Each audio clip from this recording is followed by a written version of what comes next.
Boa noite. Boa noite. Que a paz, o amor de Jesus permaneçam com todos nesta noite abençoada aqui na Sociedade Fraterna de Estudos Espíritas.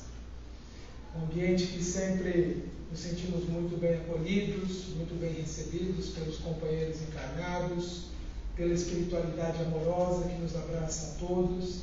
É sempre uma alegria retornar aqui e trazer as nossas reflexões, trazer a mensagem dos Espíritos que nos alentam, nos confortam, nos estimulam, nos incentivam na nossa caminhada. Aqui vocês estão vendo, temos aí as indicações do site, das redes sociais, tudo que eu venho ao longo do tempo produzindo está disponível, gravado, de livre acesso, porque nem sempre a gente consegue falar de tudo que a gente precisaria, sempre falta algum tema, sempre tem alguma coisa, então está tudo lá disponível. Inclusive essa gravação fica no Instagram da Fraterna, mas depois também vai estar disponível, para que a gente possa em algum momento rever, compartilhar.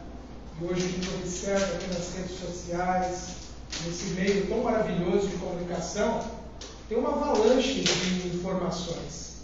Muitas vezes, algumas delas até que confundem, deprimem, e é importante a gente fazer uma seleção muito criteriosa de tudo que nos vem, já que vivemos numa época muito desafiadora, e o nosso tema dessa noite é tratar justamente desse período que nós estamos vivendo.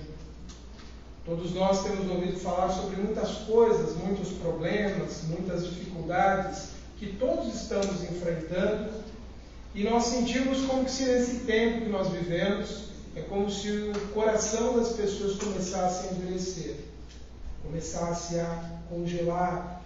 É um amor verdadeiramente que se esfria, porque existem muitas coisas que vão tão intensamente nos bombardeando, vão tão intensamente nos capturando a atenção, e vão aos poucos minando a nossa experiência, a nossa esperança, e muitas vezes nós nos desanimamos diante de tantos desafios que a vida apresenta.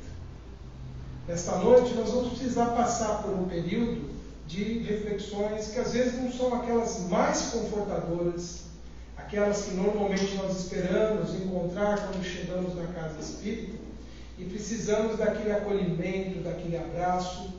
Mas vamos imaginar que hoje nós estaremos como uma pessoa que desenvolveu uma caminhada numa área natural em que ela pretende vislumbrar um horizonte muito bonito, infinito, em que ela possa contemplar a beleza do céu, do mar e perceber a amplitude do mundo em que vive.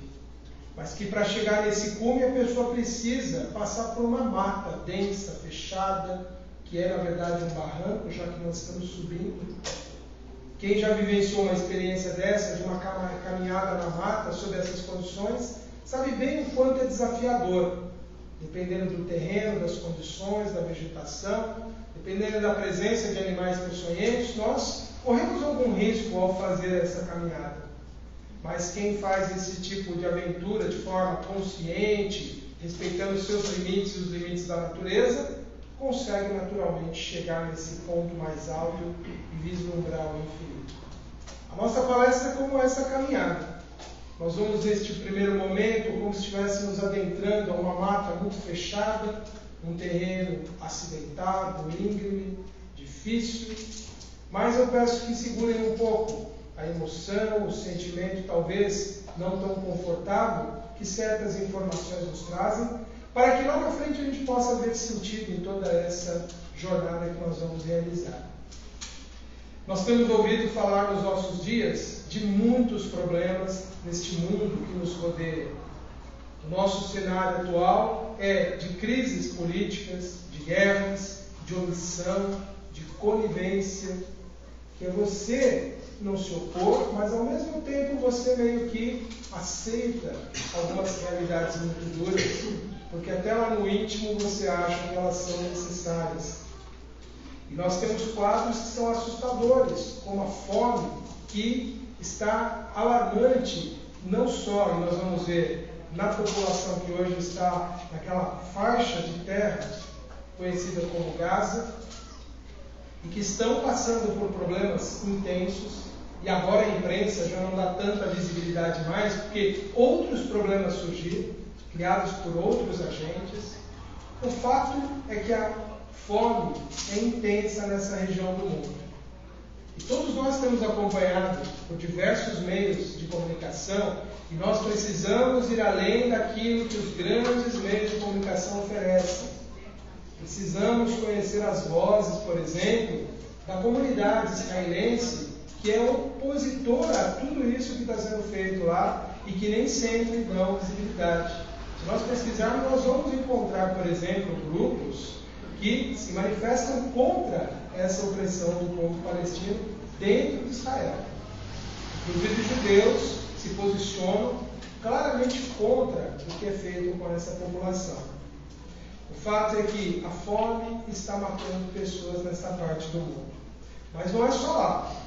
Nós temos em outras regiões também, como o que acontece no Sudão, um país da África que tem pouca visibilidade, tem poucas informações sobre ele. A grande imprensa não nos traz tantas informações justamente porque não existe um interesse econômico nesse país. Eles têm riquezas minerais, têm algumas coisas, mas hoje o foco da disputa, da geopolítica, não é o Sudão. O que existe lá é um conflito interno intenso, muito grave, onde há muita violência, que obriga 4 milhões de pessoas a se deslocarem com os conflitos que existem de milícias, de um governo. E isso é difícil até a gente entender por que há essa disputa tão intensa e que leva essas populações a tanto sofrimento. Mas não para por aí, porque nós temos também em outro país da África, no Congo, um cenário assustador, também de muita opressão, de muito sofrimento. Para a gente ter uma ideia, né? Lá nós temos um problema gravíssimo, e isso aconteceu no ano passado, que afeta diretamente a população feminina do país, uma onda de violência sexual absurda. E isso é assustador, a gente imaginar que as pessoas estão passando por isso.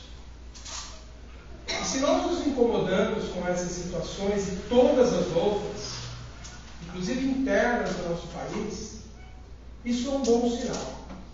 Se isso de alguma forma traz um desconforto para nós e nós nos sentimos infelizes por saber disso, isso é um bom sinal, porque a nossa sensibilidade, a nossa humanidade não está anestesiada.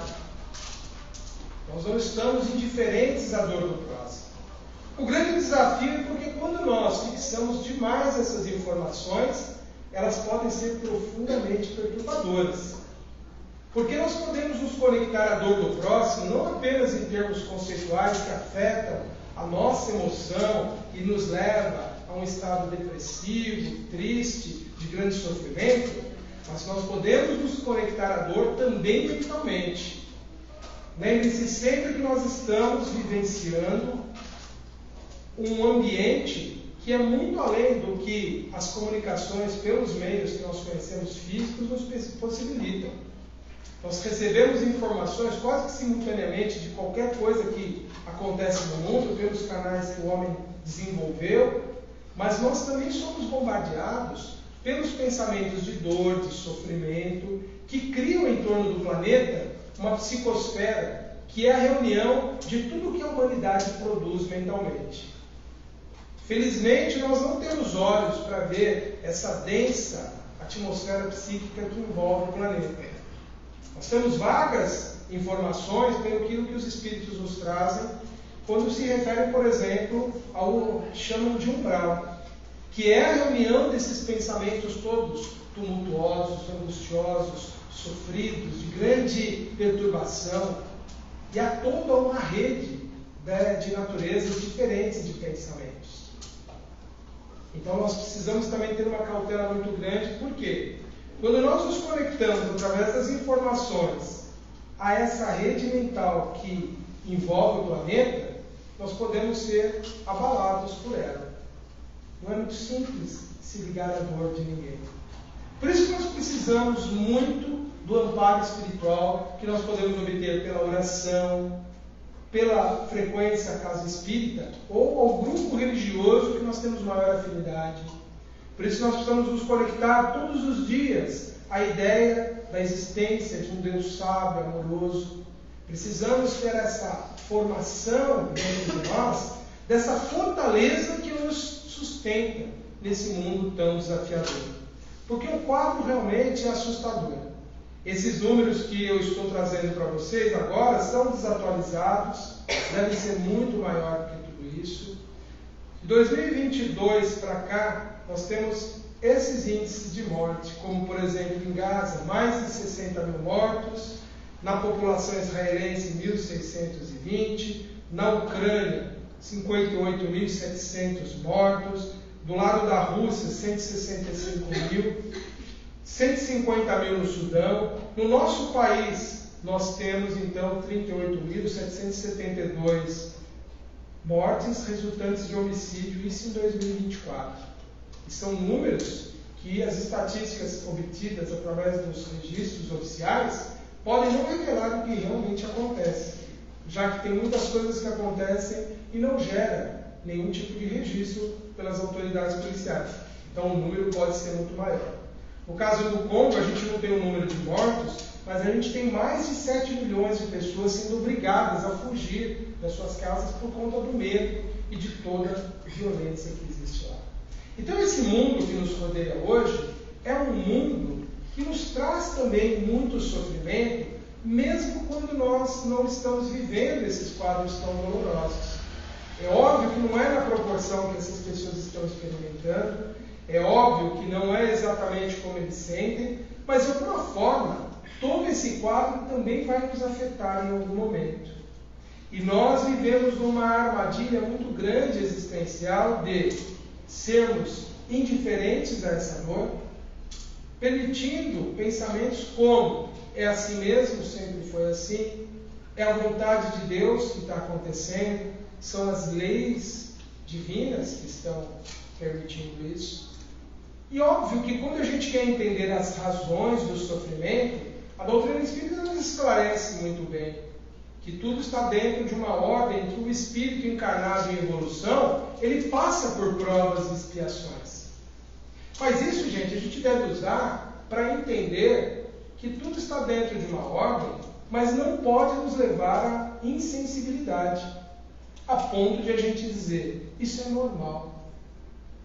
Porque, na verdade, a existência da violência institucionalizada, planejada, ela não está na ordem divina. Ninguém reencarnou com a missão de liderar um povo para matar outro povo. Ninguém nasceu com a missão de empunhar uma arma para cometer um homicídio e levar outra pessoa à morte. Não existe essa missão, não existe essa tarefa. Porque senão nós pensaríamos, Deus, isso é uma lei absurda. O indivíduo é programado para nascer, para criar um mal? Nunca. Todas as pessoas, quando nascem, ou todos os espíritos, quando reencarnam com uma missão de realizar o bem para si e coletivamente. Tudo que surge a partir dali é por conta da própria inferioridade do indivíduo e daqueles que o apoiam. E alguém diria, mas essas pessoas que passam por sofrimentos não estão em provas, não estão em expiações? Sim, estão, porque a história da humanidade ela é repleta desses quadros de violência. Provavelmente cada um de nós foi, em vidas passadas, guerreiro, soldado, cruzado, fomos caluniadores, fomos intrigueiros, fomos pessoas que disseminamos destruição e morte na vida de alguém, dentro de um contexto que nós vivíamos de profunda ignorância das leis divinas, em que nós, ignorantes dessas leis, praticamos o mal. E alguém diria, mas seria bom a gente lembrar do mal que a gente fez? Não é, gente. Nós só vamos ser capazes de entender quem nós fomos realmente quando a gente desenvolver tanto amor em nós que nós sejamos capazes de nos perdoar pelos erros que nós cometemos. Por isso que a reencarnação, ela nos temporariamente bloqueia as lembranças de vida passada, justamente porque nós não suportamos ter acesso a tudo que nós já fizemos. Não é muito simples. Pessoas que tiveram contato com essa realidade de outras vidas, às vezes conduzido pela espiritualidade para que eles pudessem tomar consciência em algum momento de quem eles realmente eram, se envergonham profundamente do que foram. Então é bom não lembrar realmente, porque nós ainda não amamos tanto, a ponto até de amar a nós, se nós formos essa pessoa que cometemos tantos erros. A ponto de a gente entender que o indivíduo é sempre responsável por aquilo que ele faz, de acordo com o quanto ele aprendeu das leis divinas. À medida que a sua consciência evolui, ele se torna progressivamente responsável. Então, muitos dos males que nós praticamos e muitos dos males que hoje são praticados no mundo são por indivíduos que não têm essa consciência toda desenvolvida. Mas o dia que tiverem, se lembrarem, vão se envergonhar. O fato é que sempre e proporcionalmente nós receberemos como retorno da vida exatamente aquilo que nós fizemos o outro sofrer, na mesma proporção, na mesma intensidade. Mas é óbvio que existem pessoas que reencarnam, que entre ele e nós existem milênios de distância. E esses milênios representam uma graduação que nos distancia muito de Jesus, mas Jesus é o exemplo máximo daquele que encarnou, sofreu em decorrência de uma missão especial que ele tinha com toda a humanidade, e ele não precisava sofrer. O sofrimento é decorrente da natureza da missão. Como podem existir hoje no mundo pessoas passando por grandes sofrimentos, mas que é decorrente das missões que eles aceitaram junto a corações amorosos, junto a pessoas que eles estimam muito e que querem acelerar o processo. Por isso que esse pensamento muito simplista, se está sofrendo é porque tem que pagar alguma coisa do passado, embora a gente saiba que basicamente a vida é assim, existe uma variação imensa de experiências, de provas, dessas pessoas todas envolvidas em todos esses conflitos. Imagine um espírito amoroso, generoso, que decida reencarnar num ambiente para recolher como sua família pessoas que necessitam de provas muito intensas, de experiências muito drásticas. Essa pessoa vai sofrer por tabela em função do sofrimento dos seus entes queridos. Por isso que nós não podemos generalizar nada. Por isso que a gente não pode ter um olhar frio. E mesmo aquele que porventura precise passar por uma prova mais difícil, mais intensa, se nós estamos ainda nesse raciocínio de que está pagando o que ele fez de errado, bem feito, nós não entendemos ainda o porquê do sofrimento. Nós estamos fazendo um julgamento daqueles que Jesus disse para a gente não fazer. Porque na verdade a gente não sabe absolutamente nada sobre o que uma pessoa tem que sofrer ou não. Nem sobre nós mesmos. Por isso é sempre entre o indivíduo e as leis divinas. Por isso que ninguém se coloque jamais na posição de dizer: eu sou o martelo de Deus, o vingador de Deus. Isso é uma loucura do espírito. Achar que ele, ao praticar a dor e o sofrimento na vida do outro, ele está sendo um instrumento de Deus. Deus até permite que a nossa loucura sirva de experiência para os outros, mas nós sempre seremos responsáveis por ela. Daí a importância de a gente não ser indiferente, omisso à dor de ninguém, porque toda dor merece, na verdade, compaixão. Não importa se é do algoz ou da vítima, daquele agredido ou agressor. Todos são infelizes, porque um é o agente e o outro é o alvo da dor. Por outro lado, nós já falamos, não podemos entrar no quadro da absorção excessiva de tudo isso, por conta de tudo que nós estamos vivendo. E nós precisamos refletir muito sobre essa hiperconectividade que nós estamos vivendo, em que as redes sociais, os meios de comunicação tradicionais nos trazem intensivamente essas informações e nos bombardeiam em todas as horas do dia. Em todos os momentos nós estamos sendo sobrecarregados com muita ideia de sofrimento. Então percebam que existe um equilíbrio que nós temos que ter, porque o excesso de informação mal digerida, mal compreendida, mal entendida, nos traz um sofrimento muito grande, nos traz um peso muito grande.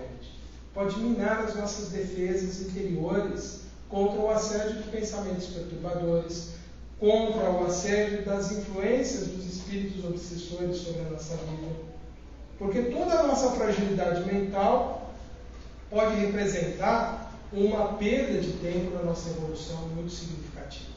Daí a importância de pensarmos e refletirmos o quanto nós sabemos e o quanto ele mobiliza a nossa ação.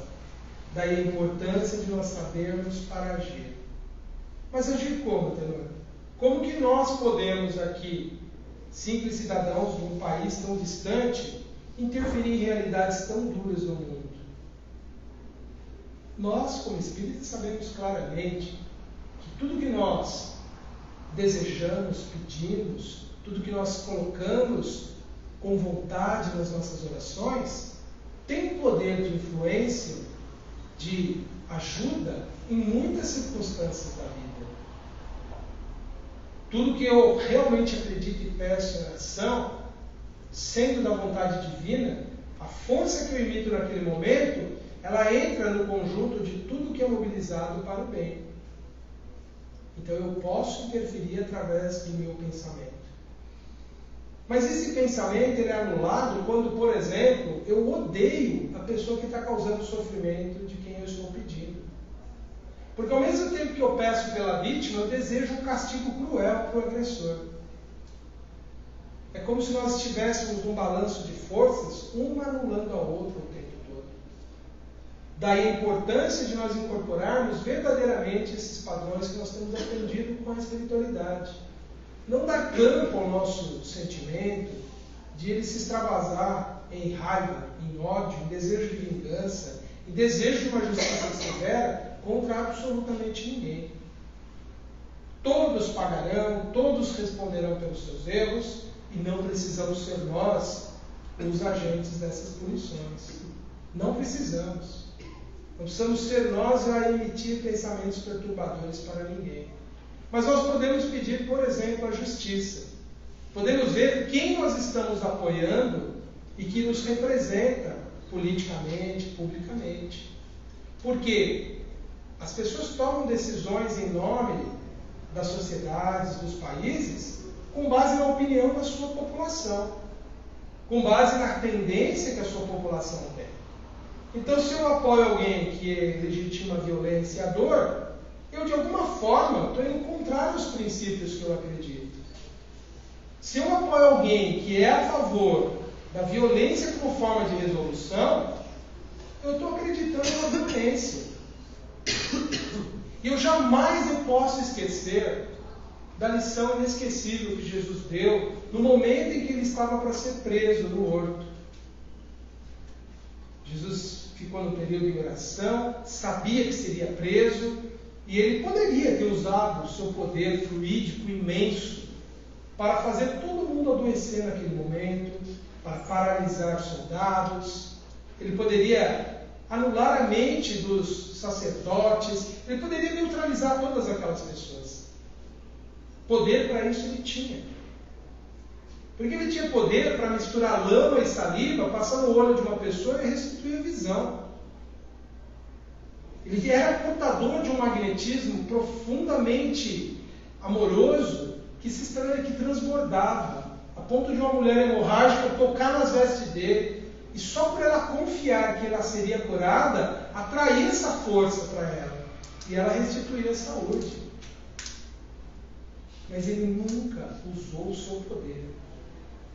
E ainda que as pessoas não acreditem nisso, ele poderia ter usado o seu poder sobre as massas para incitar uma rebelião.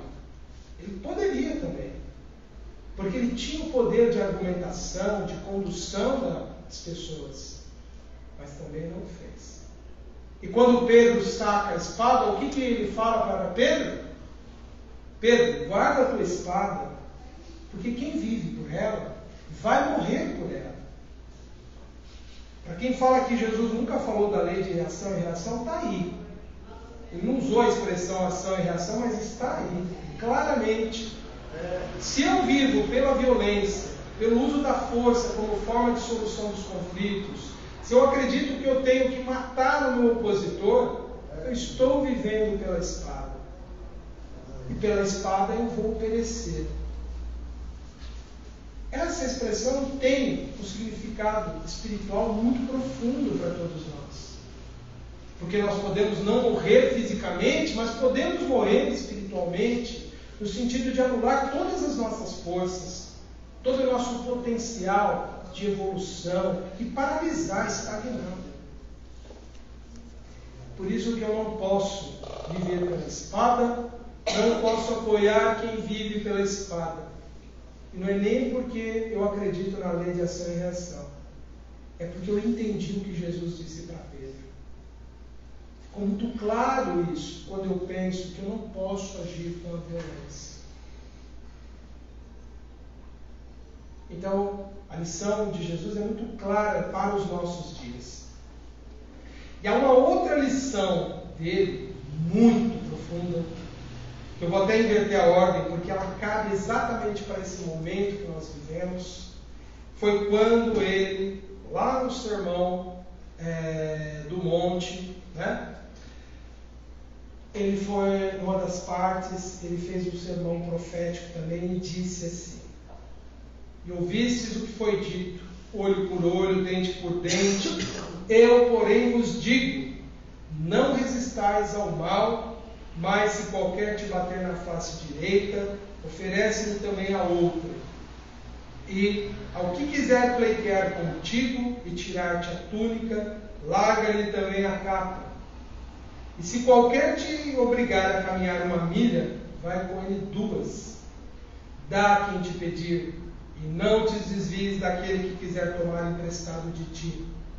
Ouvistes o que foi dito: amarás o teu próximo e odiarás o teu inimigo.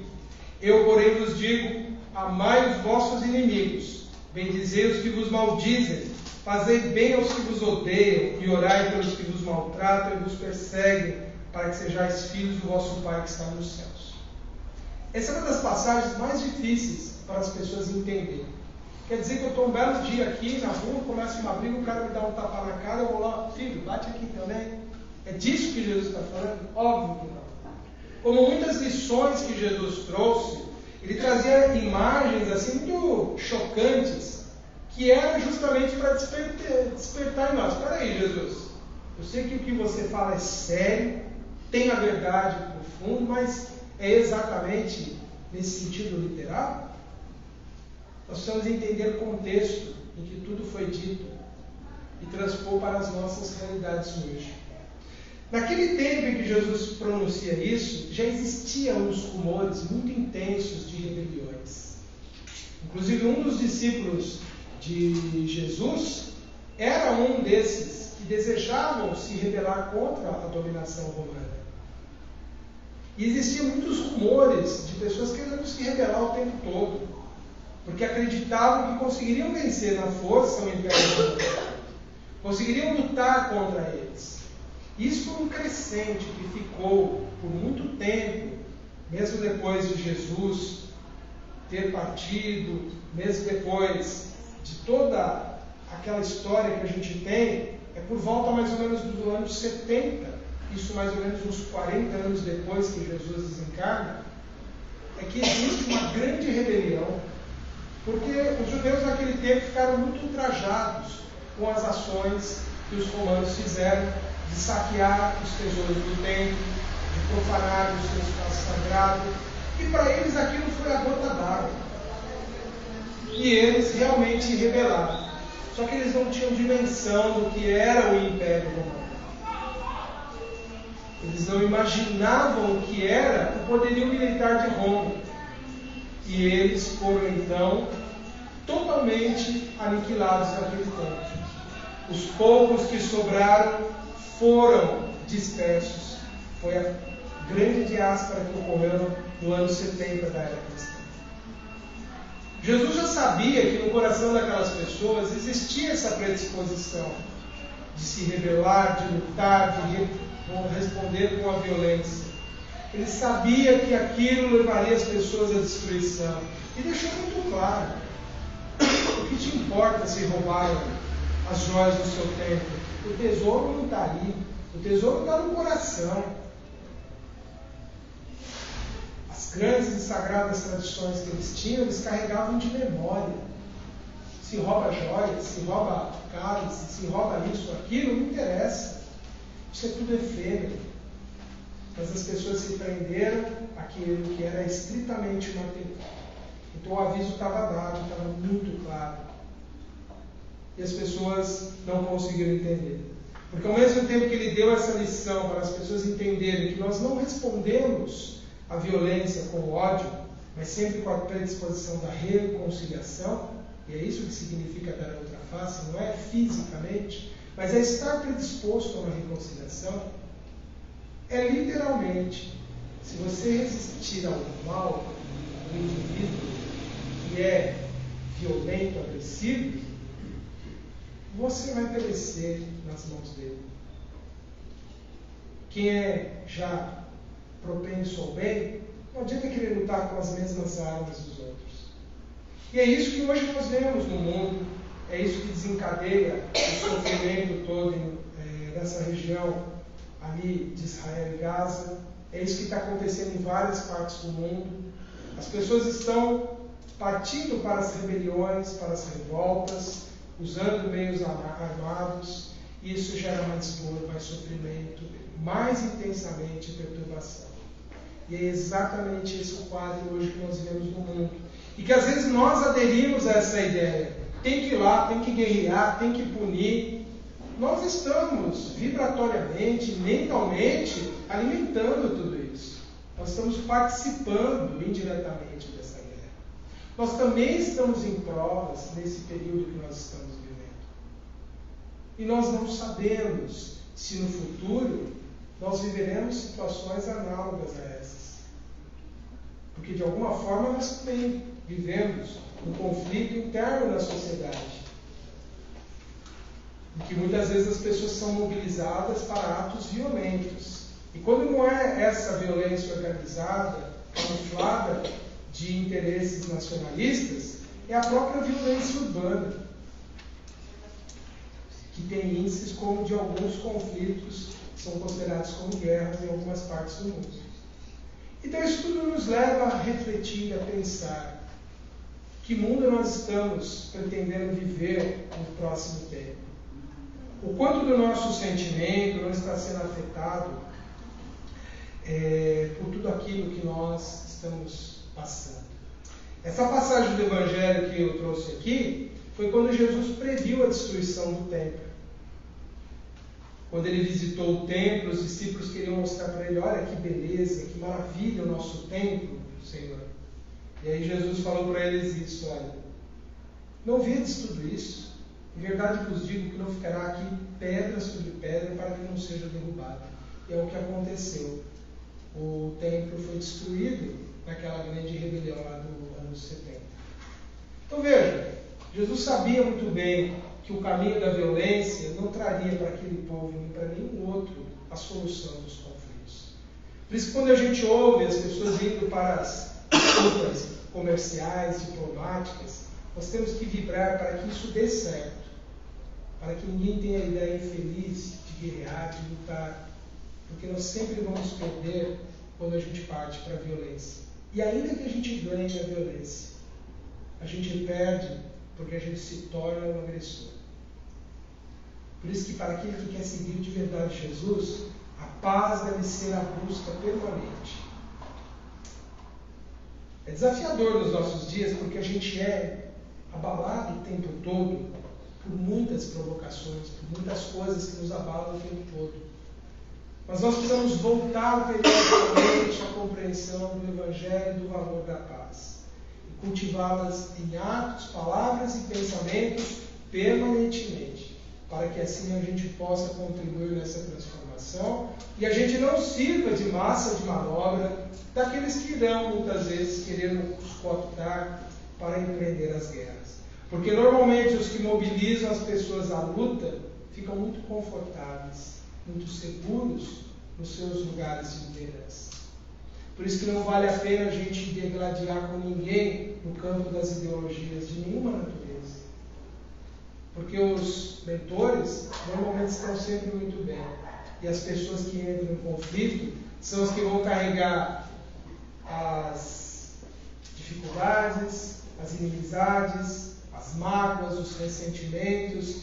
Por isso que ninguém vale a pena a gente brigar e perder a paz no nosso reino que vivemos por conta de ideias que muitas vezes nem nos pertencem, nem nos afetam diretamente. E isso tem muito a ver com os próximos meses que nós vamos ver no nosso país. Vamos nós semear a paz, não entrando em discussões, em aguçar ódios, ressentimentos.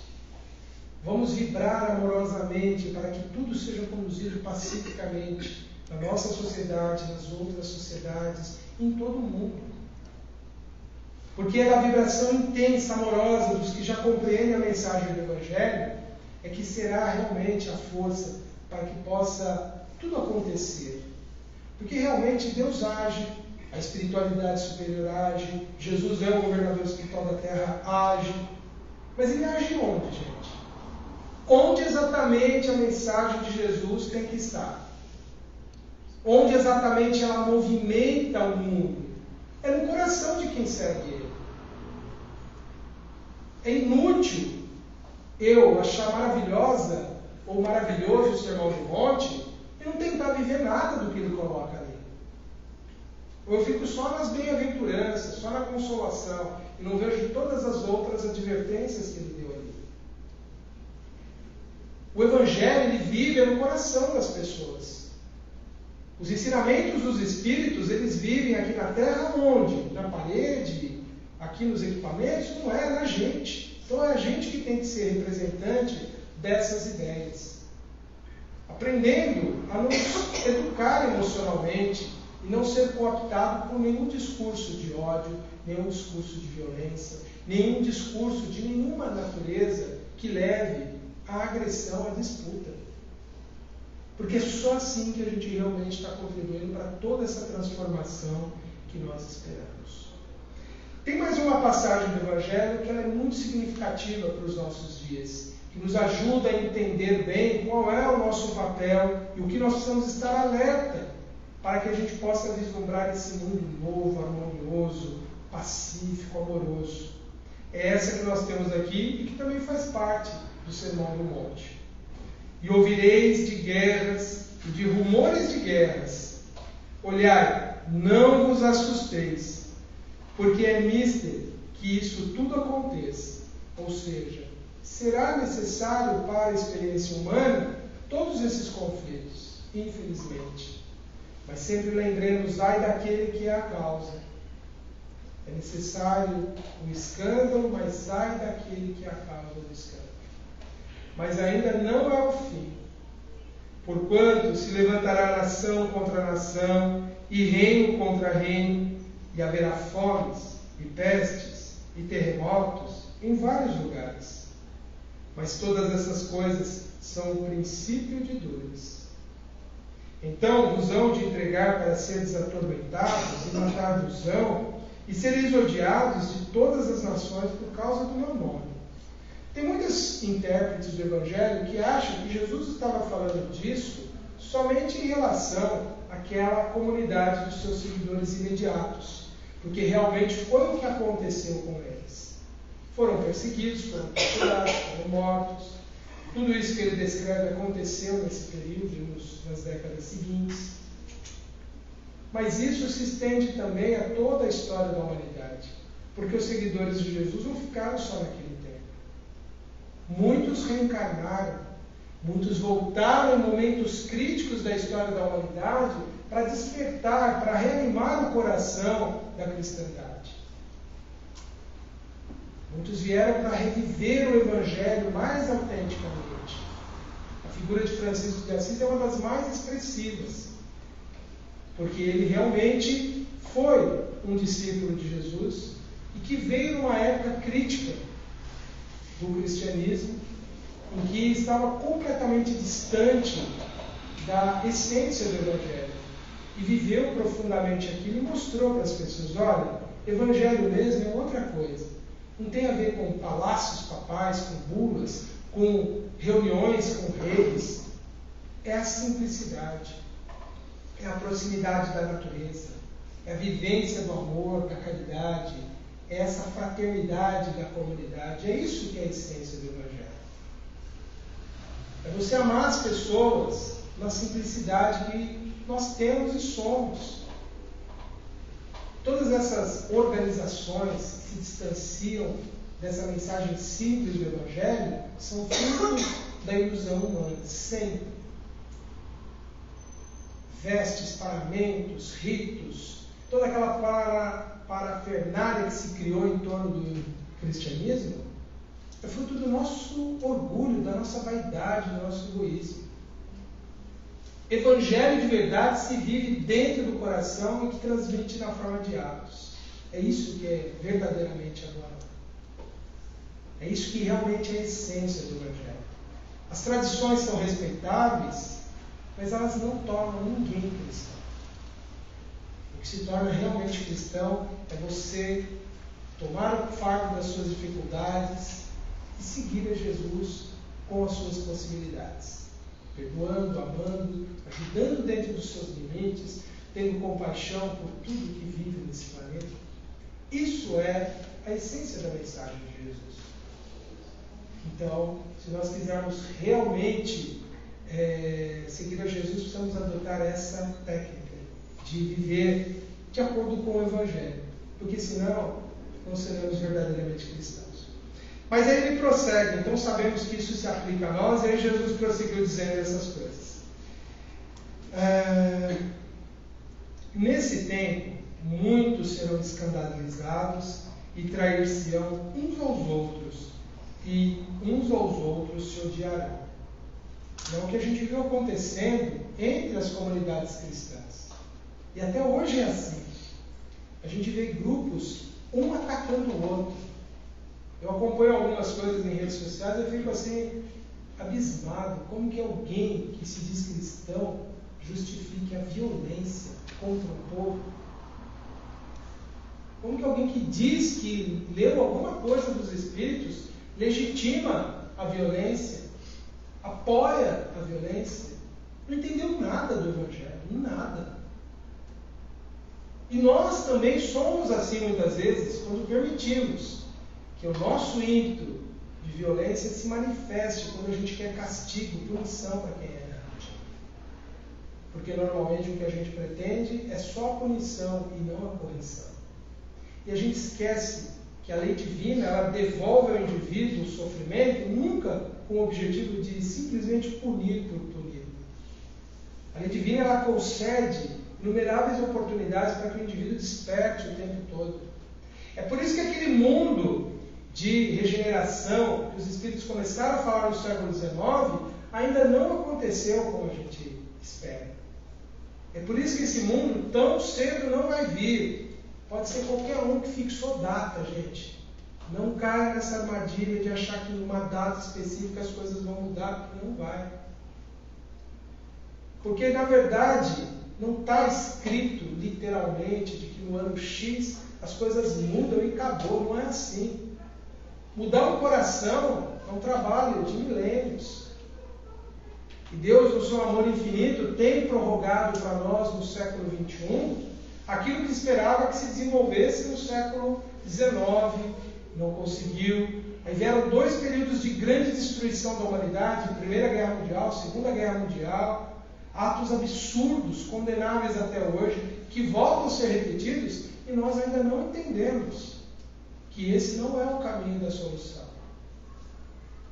Já era então para o nosso mundo ter passado, mas nós não passamos ainda. Porque a gente fica achando que o mundo de regeneração vai vir, porque melhores espíritos vão reencarnar aqui, porque Jesus vai voltar. Mas não é esse o mundo de regeneração. O mundo de regeneração acontece aqui dentro. É em nós que ele tem que vir. Nós não vamos ter mundo de regeneração. A transição planetária não vai acontecer enquanto não for dentro da gente. Ah, mas não vão levar a gente para fora da Terra? Vai ficar sem gente aqui, porque olha, a maioria das pessoas hoje ainda estão nesse jogo da violência, de acreditar, de apoiar a dor, o sofrimento como forma de solução. Então não vai ser dessa forma dramática como as pessoas pensam. É, na verdade, por um processo interno de transformação. A gente passou por um grande susto na humanidade, que foi uma pandemia, e nem hábitos de higiene criou nas pessoas. Porque tudo que se falou sobre risco de transmissão de doença durante a pandemia, as pessoas já esqueceram. Você vai no shopping e você vê a pessoa saindo do banheiro sem lavar as mãos. E vai lá no Richô pegar os alimentos com a mão que ela saiu do banheiro. Você vê as pessoas tendo péssimos hábitos de autocuidado. A gente passou por um sofrimento e não aprendeu com ele.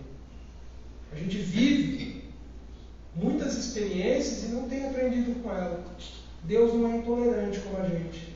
Ainda vai conceder para a gente muita experiência para ver se a gente muda, para ver se a gente se transforma, para ver se a gente melhora um pouco o coração, para a gente apaziguar o nosso sentimento, para a gente ser mais fraterno, mais amoroso, mais caridoso, para a gente ter mais compaixão. E a nossa compaixão ela precisa ir além dos limites da humanidade.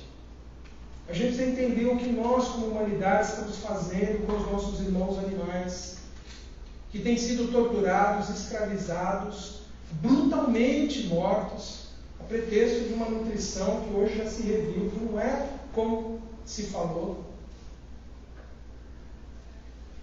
Quando a gente começa a ver como é a cadeia de produção de alimentos de origem animal, é assustadora a brutalidade que a gente tem tratado com os nossos irmãos. Porque eles são parte desse planeta, são criação divina. Por que eu tenho que torturar um bovino para ele me dar carne antes dele ser abatido? Por que uma porca tem que viver todos os anos de vida dela numa gaiola em que ela mal se mexe? Vocês já ficaram de cama engessado alguma vez? É angustiante ficar paralisado sem sair do lugar? Tem animais que passam a vida inteira assim para servir de alimento para a gente.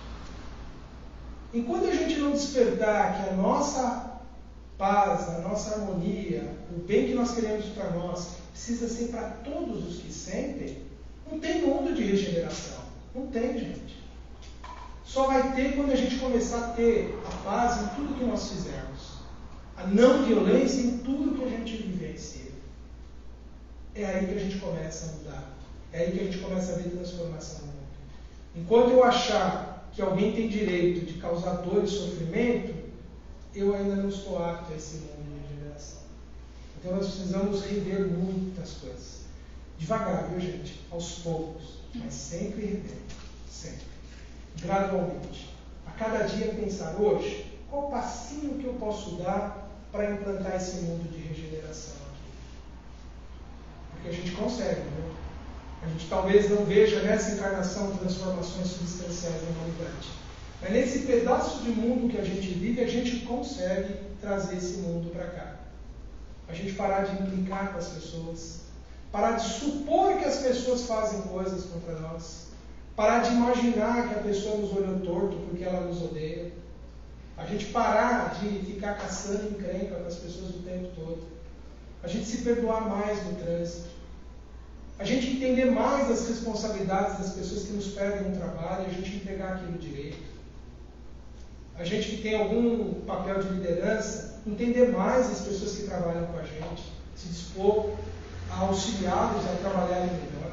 E não só viver nesse sistema absurdo que a gente está de cobranças uns dos outros o tempo todo. Quando eu ponho essas ideias para mim, eu já estou implantando um mundo de regeneração na minha vida e na vida das pessoas. Quando eu paro de ser violento em todas as dimensões da minha vida, já é mundo de regeneração. E eu começo a produzir mudanças significativas. E aí sim, essa transformação começa a acontecer na Terra. Vamos concluir o que Jesus disse, quando ele fala isso, que por se multiplicar, e surgirão muitos falsos profetas, enganarão a muitos. Não vou citar nomes, gente, mas a gente vê isso o tempo todo. Como que alguém pode falar em nome de Deus e de Jesus, legitimando violência, desrespeito aos direitos de todos os seres?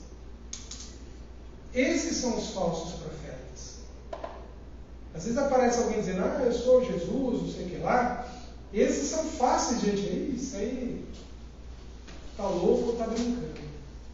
Mas o falso profeta, que é aquele que vem e fala, né? Ah, Jesus mandou odiar pai e mãe para segui-lo. Distorce e fala isso como dizendo, ó, Jesus mandou parar de você cuidar da sua família e seguir só a nossa igreja. É um absurdo, mas tem esse tipo de pregação. Esse é o falso profeta. Você entendeu?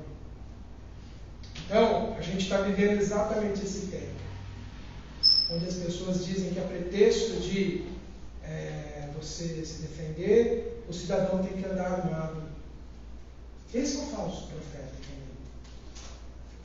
Todas as histórias que a gente ouve de pessoas armadas que numa discussão elas tiraram a vida do outro, é evidência clara. Nós não temos estrutura para ter uma arma. Porque na situação mais complexa as pessoas vão lá. E quem defende isso está defendendo o quê? A violência. Percebe que para fazer essas mudanças, gente, a gente precisa entender bem o significado da mensagem de Jesus. E ler, interpretar, e discutir, pensar e analisar o que Jesus realmente está esperando da gente nesse tempo aqui. E ele também vai dizer assim, olha, e por se multiplicar a iniquidade, ou seja, a injustiça, o não cumprimento da lei de Deus, o amor de muitos se esfriará. É quando a gente ouve alguém que se diz cristão legitimando a violência. É isso. É o amor que esfriou.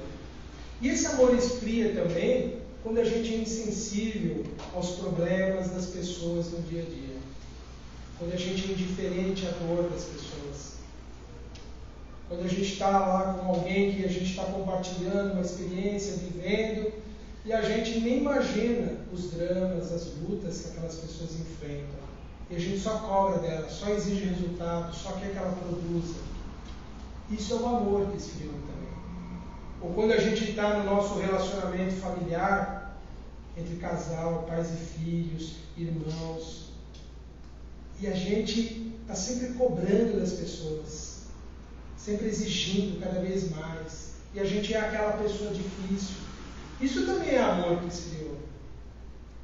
Isso também é insensibilidade. É não ter avançado na compreensão das necessidades dos outros. Então é essa época que nós estamos vivendo, do amor que se esfria em tudo.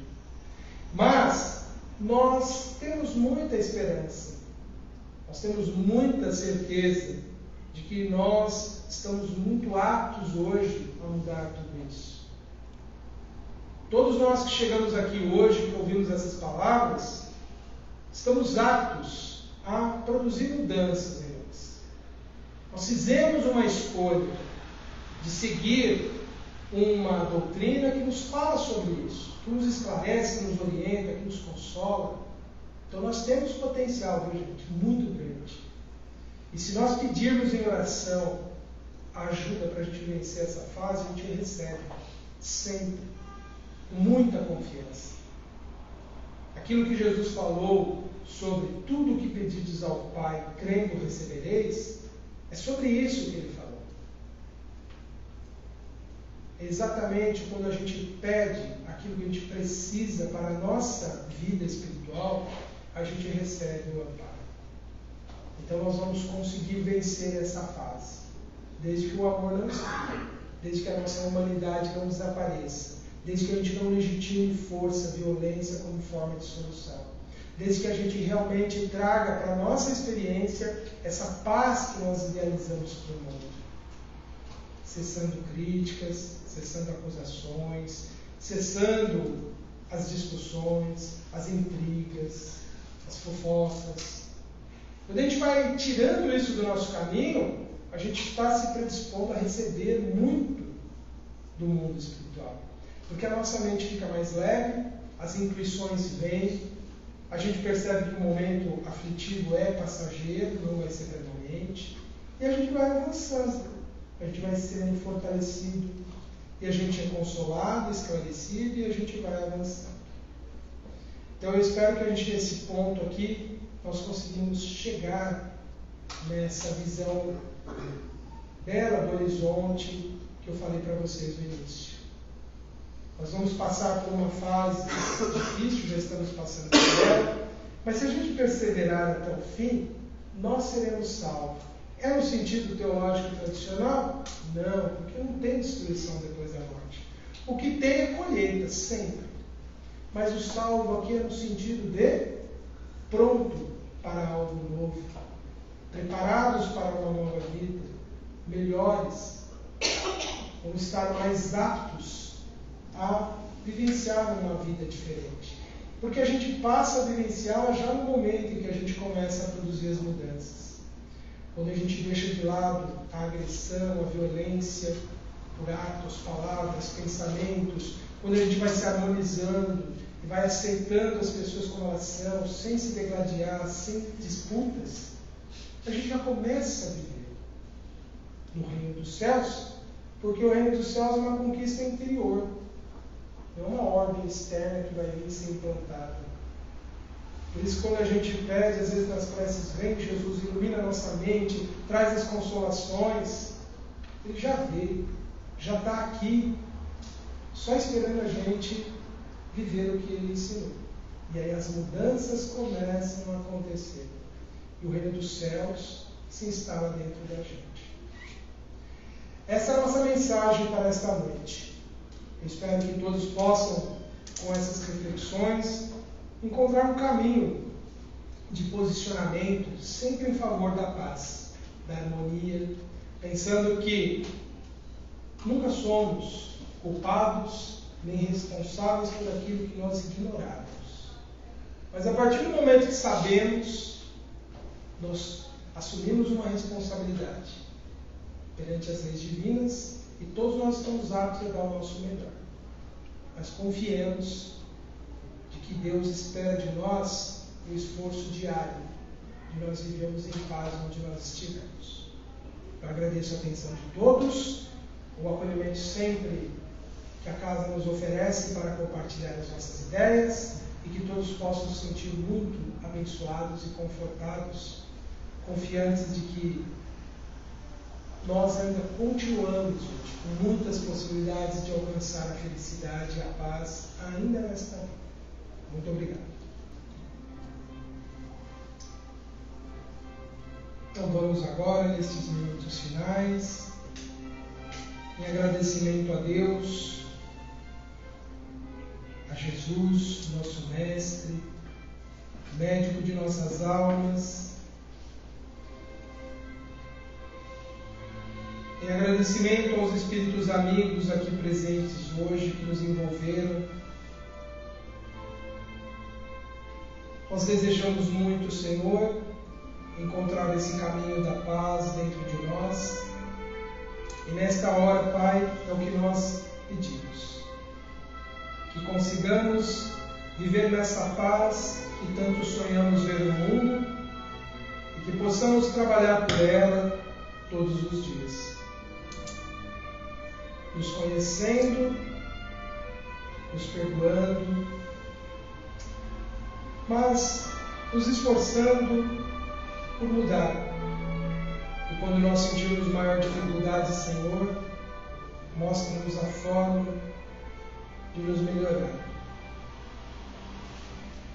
Pedimos, Pai, que esse amor que nos envolve nesta hora possa envolver, consolar, acalentar a todos os corações doloridos, sofridos e angustiados, famintos,